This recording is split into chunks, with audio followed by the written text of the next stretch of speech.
سلام به دوستان عزیزم.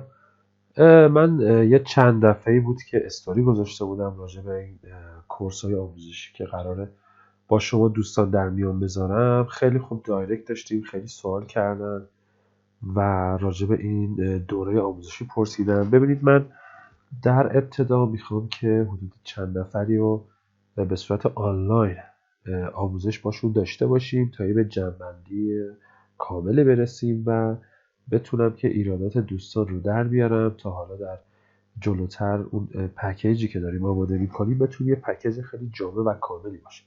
ببینید، خیلی از من پرسیدن که خب دوره‌های مختلف و متنوعی رو شرکت کردن ولی هنوز به سودآوری نرسیدن. تحلیل تکنیکال های خوبی رو اجرا میکنن، سیستم های مختلفی رو یاد گرفتن، پرنسکشن کار کردن، فیبوناچی کار کردن، کلاسیک کار میکنن ولی هنوز به سودآوری نرسیدن و این سوال رو میپرسیدن که فرق این دوره شما با دوره های دیگه چیه. ببینید، من تکنیکال خالی ما قرار نیست به کسی یاد بدیم. من در واقع یک پلن آموزشی، یک پلن معاملاتی رو قراره به شما دوستان ارائه بدم که توی این پلن معاملاتی ما تحلیل تکنیکال، مدیریت سرمایه و سایکولوژی رو داریم و تحلیل تکنیکال یه بخش خیلی کمی ازش داره. یعنی ما تحلیل تکنیکال کامل و جامع، اون چیزی که من در طی این چند سال به تجربهش رسیدم و درکش کردم بهتون آموزش میدم و چیزی تقریبا شما کم ندارید از بقیه چیزها، از بقیه ترکیبای دیگه تو مارکت های مختلف انجام میدید. ولی شما هر چقدر که تحلیل تکنیکال یاد بگیرید و سیستم ها و روش های مختلفی یاد بگیرید، این فقط 10 الی 15% یک پلن معاملاتیتون رو تشکیل میده و بقیه پلن معاملاتیتون شامل مدیریت سرمایه که حالا من هم مدیریت سرمایه مدرن و هم کلاسیک آموزش میدم و همچنین سایکولوژی هست. ببینید، شما وقتی که به سودآوری نمیرسید دلیلش این است که فقط شما تحلیلگر شدید، یعنی اینقدر رفتید تحلیل‌های تکنیکال یاد گرفتید که به راحتی میتونید بازار رو تحلیل کنید. خب خیلی هاتون، ولی نمیتونید ترید کنید چون تریدر نیستید، شما تحلیلگرید.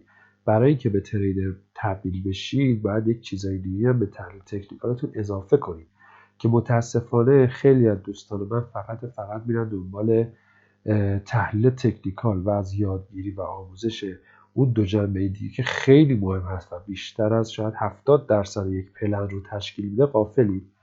پس میشه گفتش که تفاوت اصلی این دوره با دوره های دیگه اینه که تحلیل تکنیکال رو ببینید، بازم میگم تحلیل تکنیکال کامل آموزش میبینید، جامع آموزش میبینید. یعنی عین خود من، حالا کسایی که چه تو کانالن چه تو استوری یا پیج دارن من رو دنبال میکنن، عین خود من سیگنال میگیرید، عین خود من میتونید پوزیشن هاتون رو مدیریت کنید. خب یعنی به این حد از توانایی در تحلیل تکنیکال بازار و تحلیل مارکت میرسید.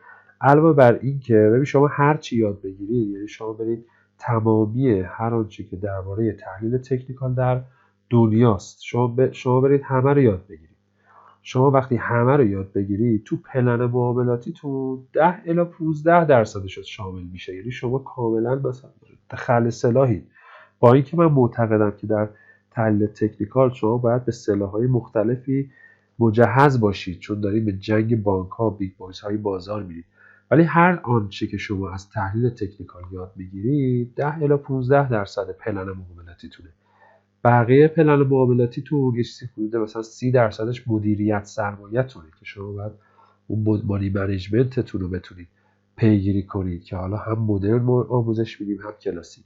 و بخش عمده بیشتر، یعنی هر آنچه که باقی میمونه، نزدیک حدود 50-55% سایکولوژیه. بتونید هم روانشناسی بازار رو بلد باشید هم خودتون بتونید مدیریت کنید. اینا خیلی نکات مهمی هستش که ما در نظر گرفتیم برای این دوره ها و همچنین سعی کردیم در خود تحلیل تکنیکال، یعنی در خود این که یک سیستمی رو که به نام تجربه این چندین ساله من خودم بهش رسیدم، یک سیستمی رو ارائه میدیم که اون هیجان شما و اون بخش ناخودآگاه شما که باعث میشه که شما کال بشید یا استرس بگیرید رو به حداقل میرسونید. یعنی ما در انتها شما تبدیل به یک رباتی میشید، یک استراتژی دارید که طبق اون استراتژی هر جاش به شما گفت بای بگیرید مجبورید بای بگیرید، هر جا گفت سل بگیرید باید سل بگیرید. اینجوری نیست که پلنتون به شما بگه پوزیشن بگیرید شما دست رو دست بذارید، اصلا اینجوری نیست. به یک جایی میرسیم چون اعتماد داریم به این پلن، به یک نقطه‌ای میرسیم که بتونیم این پلن خودمون رو دنبال کنیم.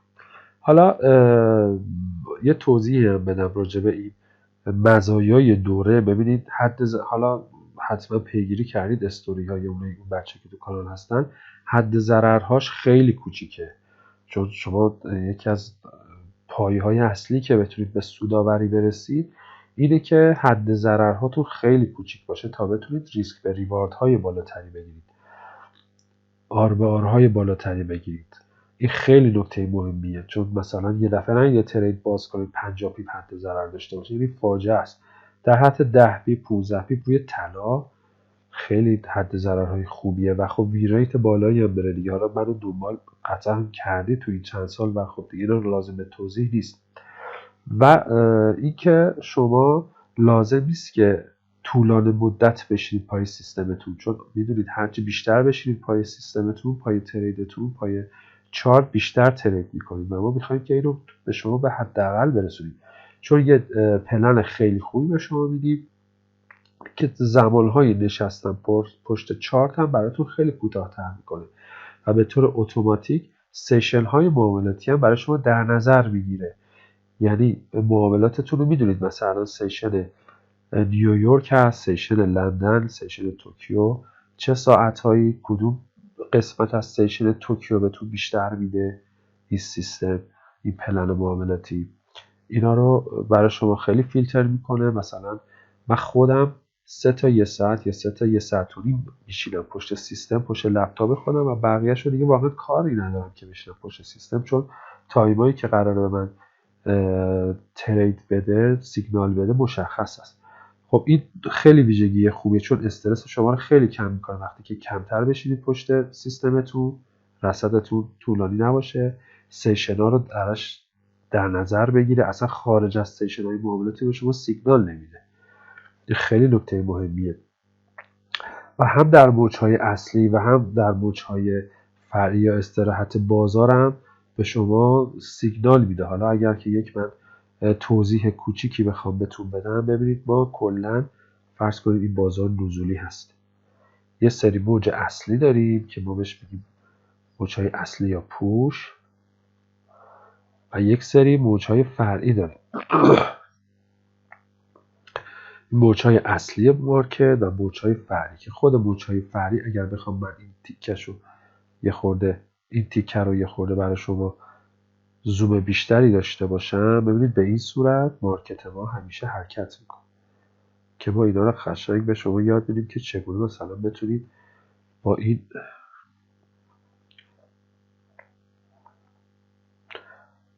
موج‌ها بتونید ترید کنید. ببین چرا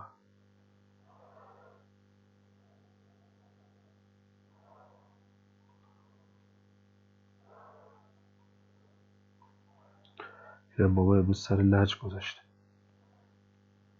خب این موج‌های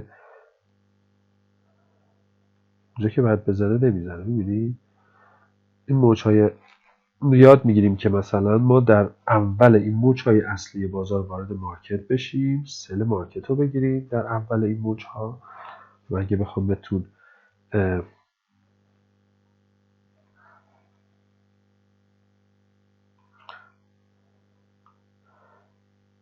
واضح‌تر آموزش بدم، ببینید بتونیم در اینجاها مثلا ما سل بگیریم،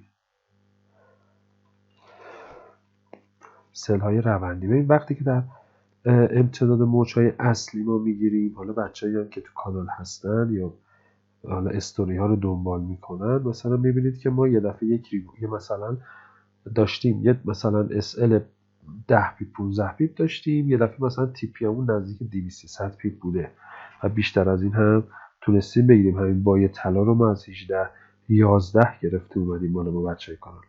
و خب این تریدای روندیمون هست که حالا اینا رو میتونیم بهتون میگم که چجوری مثلا میتونید حتی اینا رو تا این انتها هم بتونید نگه دارید. و در امتداد موجهای فرعی بازار شما به راحتی میتونید پوزیشن های بایتون رو بگیرید که در واقع اسکلپ بتونید کار کنید. و همه اینها یعنی چون بعضی از سیستم ها هست وقتی بازار از روند در بیاد دیگه شما هیچ قابلیت معامله کردن رو ندارید. خب ما اینو سعی کردیم که به قولی پوشش بدیم و شما همین که هم جامع و کامل هست، هم سیشن ها رعایت میکنه و هم شما هم میتونید در مواقعی که بازار در موج استراحتش هست یا رنج هست شما اسکلپ بکنید و حالا وقتی که روندی هست شما سیگنال های روندی رو بگیرید. من خواستم یه توضیحی بدم راجع به این دوره که حالا هم به حساب مزایاش رو بگم، هم اون بخش استراتژی ها. ببینید 10% مارکت رو فقط 10% پلن معاملاتی رو فقط ما به تحلیل تکنیکال اختصاص میدیم. تحلیل تکنیکال ما 100% یاد میگیریم، ولی این تحلیل تکنیکالی که شما توش نابغه هم باشید، از بزرگان تحلیل تکنیکال دنیا هم شما برید یاد بگیرید، تو سیستم معاملاتیتون فقط شامل 10% سیستم معاملاتیتون میشه و سایکولوژی و مانی منیجمنت شامل قسمت های دیگه سیستم معاملاتتون میشه که گفتم معامله‌گر ناموفق مثل خیلی از شما که همه دوره ها رفتید گذروندید 100% تمرکزشون رو روی تحلیل تکنیکال میذارن و این خیلی اشتباهه و شما باید به دنبال این دوتا مورد دیگه هم برید که ما سعی کردیم در این دوره به تمامی این مشکلات رسیدگی کنیم. ممنون از وقتی که گذاشتید. مرسی.